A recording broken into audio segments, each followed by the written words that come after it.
I'm just going to give you a few exercises that you can be doing regularly at home in that first week, just so when you get to us, you've been moving, you're not fearful, and hopefully you'll have increased the range of movement at the joint, which is our first goal, is to get within the precautions that we can hit or get as much movement as possible within reason.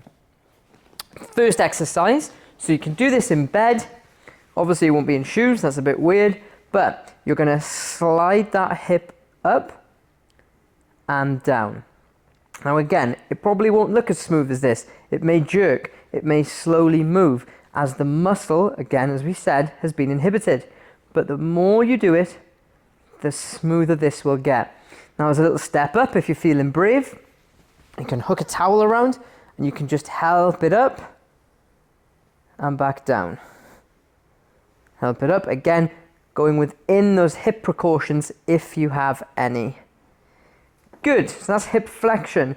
Number 2 is hip abduction. So we're here, we slide out and in. This may be harder, as again, most of us have that lateral incision. These muscles that control this will be working. Good. To there. And again, these aren't going to win the most fun exercise of the year award, but they are effective. We've got to get you moving. You'll also generally feel a little bit better after moving as you kind of flush around that swelling a wee bit. Lastly, in the bed, I want you to picture you've got $50 between your bottom. It's a very windy day and you're going to squeeze that bottom hard.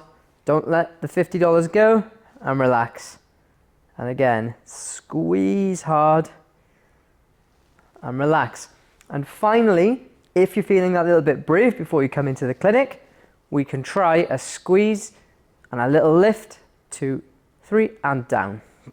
Really working our bottom muscles again. Squeeze, 2, 3, and down. And one more.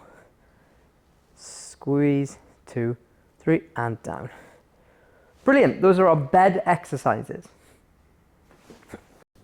So the final exercises you can be doing in standing. Now again, whenever we weight bear through that hip, that is great therapy. We are loading the tissue, we are then increasing that strength. So I call this, well in the UK I call it the cup of tea workout, but in Canada it doesn't really apply. We're going to call it the cup of joe workout. Okay, so whenever you get up, click the kettle on, you can be doing just a little set of exercises as a kind of habit. Over the first week, you'll be doing quite a lot of these, hopefully, as pain allows. So, exercise 1. We've done these in the bed. If you feel like you can do the hip abduction, you're more than welcome to do that in standing. What's nice is we de-weight our arms with our kitchen counter. Next exercise is again your hip flexion, but in standing. So you can have both hands on, or you can have another bit of support. Again, this is fantastic. Trying to get that hip up and moving. One that we couldn't do in the bed was our hip extension. So you're going to come back, squeeze your bottom and forward. Squeeze your bottom and forward. Really trying to get this bottom muscle firing again.